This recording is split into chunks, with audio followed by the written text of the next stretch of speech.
जीवन दर्शन भाग 2।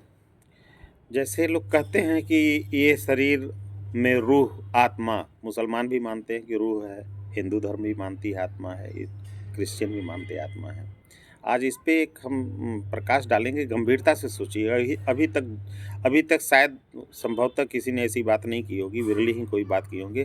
लेकिन मैं कहूँगा कि थोड़ा मनन कर के, गंभीरता से अपने दिमाग को शून्य कर के, बिना प्रतिक्रिया के सुने, समझें, इसके बाद फिर प्रतिक्रिया व्यक्त करें। क्या आत्मा है? क्या रूह है? वह शरीर से अलग है? सब लोग यही कहते हैं कि एक आत्मा है जो शरीर से अलग है। इस पे मैं एक प्रकाश डालता हूँ छोटा-सा आपका। जैसे ये शरीर है, शरीर कैसे चल रही है? मैंने पहले बताया होगा, नहीं बताया तो शॉर्ट में बता दे रहा हूँ कि ये शरीर कैसे चल रही है। हम अपनी इंद्रियों से, आँख, कान, नाक, मुँह के द्वारा जो देख रहे हैं, उसके हिसाब से जो काम वासना होती है, मन में जागृत होती है, बुद्धि अपने उस हिसाब से चला कर के, मन बुद्धि उस तरह से कर्म कर के फिर शरीर को चलाती है। फिर शरीर को आत्मा कैसे चला रही है? शरीर को तो चला रही है आपकी इंद्रियाँ। इंद्रियाँ और मन के हिसाब से चल रहा है। और एक बार मैंने उदाहरण दिया था कि जैसे कार में, रथ में चलता है, घोड़ा चलाते हैं। जैसे कार का उदाहरण ले लें, गाड़ी वाहन जो है, उसको पहिया चलाता है, ड्राइवर चलाता है, स्टीयरिंग चलाती है, बॉडी चलाती है, इंजन चलाती है, गियर बॉक्स चलाता है, क्या चलाता है? कुछ नहीं चलाता। उसमें जो एक सिस्टम है, एक यंत्र है, मशीनरी है, उसमें इंजन में कुछ फ्यूल इग्निशन होने के बाद कनेक्टिंग रॉड आदि के द्वारा वो पहिए पे उसकी ऊर्जा जाती है और उससे ड्राइवर स्टीयरिंग को पकड़ कर जैसे चलाता है वैसे चलता है। ठीक एक उसी वैज्ञानिक दृष्टिकोण से ही मैं सब तथ्य रख रहा हूँ और मानना ही पड़ेगा लोगों को कि वैसे ठीक ये शरीर भी, जैसे हमने इंजन और स्टीयरिंग और पहिए का उदाहरण दिया, वैसे ही देखिए कि आप हमारे शरीर में कुछ ऊर्जा है, उस ऊर्जा के उत्पन्न होने की वजह से हमारा मन बुद्धि काम कर रहा है। उसको आत्मा कह लीजिए, जीवात्मा कह लीजिए, मन बुद्धि उसको चला रहा है। और मन बुद्धि चलाकर जो हमारी काम वासना हम देखते हैं उसी के हिसाब से चल रहे हैं, वो ड्राइवर है। जैसे हमारा गाड़ी में ड्राइवर बैठा है, हमारी मन बुद्धि जिस तरफ चले जाए, और वो भी आपके बस में नहीं है कि किधर जाएँ। क्योंकि आपका मन जो है ना, किसी का मन देखिए कुछ होता है, किसी का कुछ होता है, किसी की बुद्धि में देखिए विज्ञान होता है, तेज होता है, किसी की बुद्धि गणित में तेज होती है, किसी का इतिहास में तेज होता है। बताऊंगा कभी इस पे, ज्योतिषी सिद्धांत भी हैं, लोगों ने कहे हैं, हम भी कहेंगे कभी। आपके बस में वो भी नहीं है। फिलहाल मैं आज आत्मा पे बात कर रहा था कि आत्मा क्या उसको चला रही है? आपका जो मन है उसके हिसाब से आप चल रहे हैं, जैसे गाड़ी का आपने उदाहरण दिया है। तो फिर ये शरीर कैसे चल रही है, इस पे थोड़ी और गंभीरता से जाएँ कि हमने बताया जो आपका काम वासना होती है, मन इंद्रिय होती है, उसके हिसाब से चलती है। तो इस शरीर कैसे चलती है, जो लोग कह देते हैं आत्मा चलाती है, उसको थोड़ा प्रकाश डालना चाहता हूँ। देखिए, मैंने बताया था कि 5 प्राण वायु हैं, 5 अपान वायु हैं, कुल मिलाकर के 10 वायु होती हैं। बताया हूँ, फिर शॉर्ट में कभी पहले बता चुका हूँ, शॉर्ट में बता रहा हूँ। 10 वायु हैं। इन वायु के द्वारा, जैसे जो हम नाक से इस शरीर, एक शरीर यंत्र मान लीजिए। इस यंत्र में जो नाक से हम सांस ले रहे हैं, प्राण वायु, अपान नीचे जाती है जो नाभि तक, और नीचे जो वायु होती है उसको अपान वायु बोलती हैं। ये प्राण वायु और अपान वायु दोनों आते हैं, मिलते हैं, और जहाँ पे मिलते हैं ये नाभि चक्र के पास मिलते हैं। नाभि चक्र पे जब ये मिलते हैं तो इसमें एक ऊर्जा उत्पन्न होती है, जिसको जठराग्नि कह सकते हैं, या जिसको आप कह लीजिए कि जीवात्मा है जी। इसी तरह से आत्मा की उत्पत्ति होती है। और इसमें केवल प्राणवायु अपान वायु नहीं है, इसमें अपान वायु, व्यान वायु, समान वायु, ये जो शरीर में चलते हैं 10, धनंजय वायु, ये 10 वायु जो इनके शरीर में जो चलते हैं, उन सबके मिक्स होने की वजह से एक ऊर्जा तय होती है।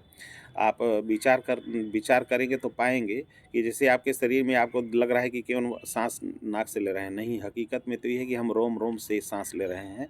और शरीर में ये भी है कि आप जैसे शरीर का जंघा पोर्शन ले लीजिए, तो आप इधर अगर ये हाथ है, जैसे इधर से इधर, ये इधर वायु जा रही है, और वायु पास होकर करके बाहर भी जा रही है, ऐसे भी वायु प्रवेश कर रही है, और शरीर के अंदर भी भ्रमण कर रही है। तो 10 तरह के जो वायु मिलते हैं, उन्हीं की संजोग से, और ये शरीर में मैकेनिज्म है, जैसे मैंने इंजन का उदाहरण दिया था, इग्निशन होकर के ऊर्जा होती है। इसी तरह से 10 वायु के प्रभाव से जब ऊर्जा उत्पन्न होती है, और नाभि चक्र से जो ज्वलित होती है, जिसको हम रंग बीज से कहते हैं, राम से जिसको हम प्रदर्शित करते हैं, उसी को आप चाहे जीवात्मा कहिए, चाहे आत्मा कहिए, जो कुछ भी नाम देना हो, ये शब्दों का खेल है, शब्दों में कुछ भी नाम दे दीजिए। और वो जो ऊर्जा हुई, उस ऊर्जा के द्वारा ये शरीर चल रही है। और ये शरीर कैसे चल रही है? आप आपके आपके मन बुद्धि चित्त जो देख रहे हैं उसकी कामनामय पुरुष है, कामनामय शरीर है, जिस कामना से आप चला रहे हैं उस तरह से शरीर चल रही है। ये है आपके जीवन का वास्तविक दर्शन। अगर किसी ने कभी दिया हो तो आप बताएं।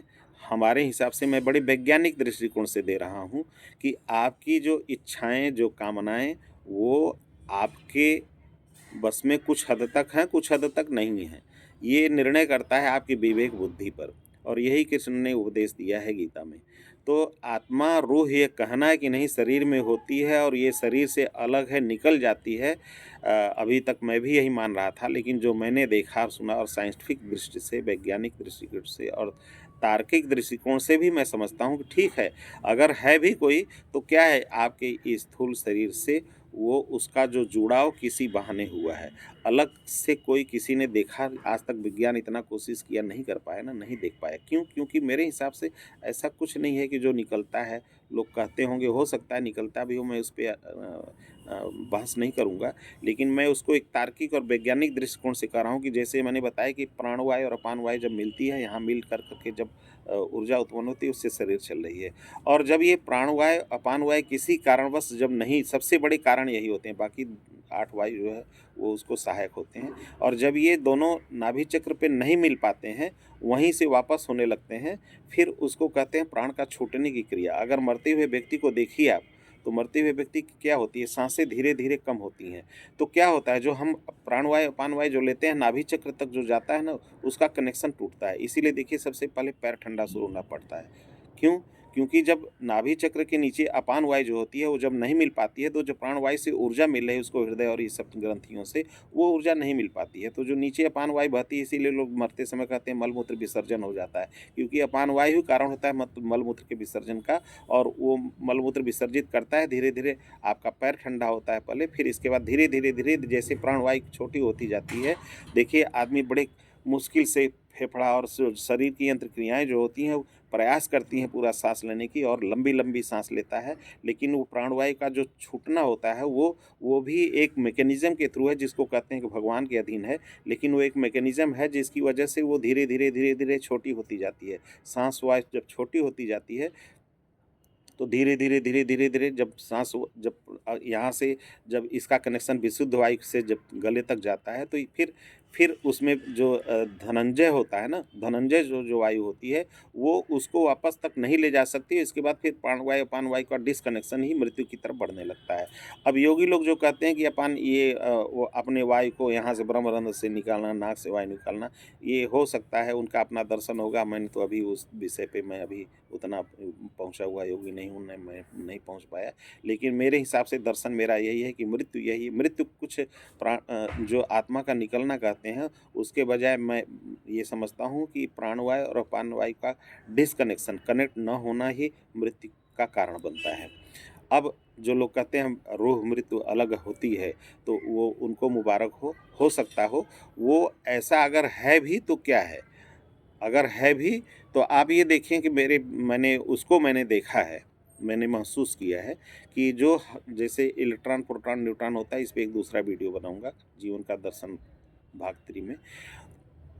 जो हमारा मन हमारे विचार को लेकर करके, और जो हमने बताई थी स्थूल शरीर, सूक्ष्म शरीर, लिंग शरीर, कारण शरीर। तो कारण शरीर तो आत्मा से भगवान से जुड़ी होती है। लिंग शरीर और जो सूक्ष्म शरीर की बात मैं करता हूँ, तो वो वही है कि मन की कामनाओं को लेकर करके एक इलेक्ट्रॉन के रूप में, एक सूक्ष्म इलेक्ट्रॉन के रूप में वायुमंडल उन विचारों को लेकर करके इस वायुमंडल में रहता है, जिसको आप आत्मा कह लीजिए, रूह कह लीजिए, भूत प्रेत कह लीजिए, जो कुछ भी कह लीजिए। इसीलिए आप देखे होंगे, अगर किसी को हबुआते हुए देखे होंगे, तो क्या होता है कि वो रूह या आत्मा जिसको आप कहते हैं, वो उस वायु के माध्यम से उस इलेक्ट्रॉन के रूप में उसके विचार दूसरे आदमी के सांसों के द्वारा उसमें घुस जाते हैं।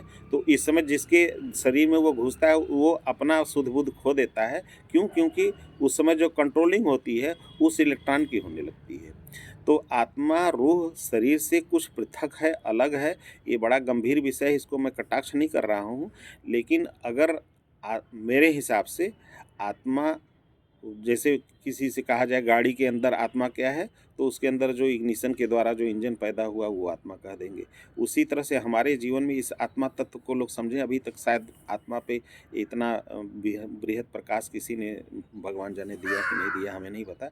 लेकिन अगर लोग आत्मा को तमाम तरह से लोगों ने डिफ़ाइन किया, मेरे हिसाब से जो मैंने डेफ़िनेशन दिया है, आत्मा अगर कुछ है तो वो आपके जीवांश इलेक्ट्रॉन्स के रूप में है, और हमारे शरीर में आत्मा को समझना कि आत्मा कोई अलग से इसमें घुसती है, अगर कभी मेरे अनुभव में आया तो उस पे भी शेयर करेंगे। मैंने तो ध्यान में जो देखा है वो यही देखा है, प्राणवायु अपान वायु का डिस्कनेक्शन मृत्यु है। और आत्मा बाहर निकलने की बात करते हैं, वो मस्तिष्क का, ब्रेन का काम न करना, ये सब गंभीर विषय वैज्ञानिक दृष्टिकोण है, डॉक्टरों से बताया जा सकता है। लेकिन इस कन्फ्यूजन में जो समाज जी रहा है कि आत्मा रूह अलग से निकल रही है, वो उससे परे होकर के मैं समझाना चाहता हूँ जो मैंने बताया। और जो हमारे विचार हैं जीवन में, वो विचार को हम कंट्रोल करें, यही मेरे बस में है। और इस कंट्रोल कर के ही हम, जो लोग कहते हैं मुक्ति होने की, वो साधन मैं और अंत में बताऊंगा कि मुक्ति का साधन क्या है। जैसे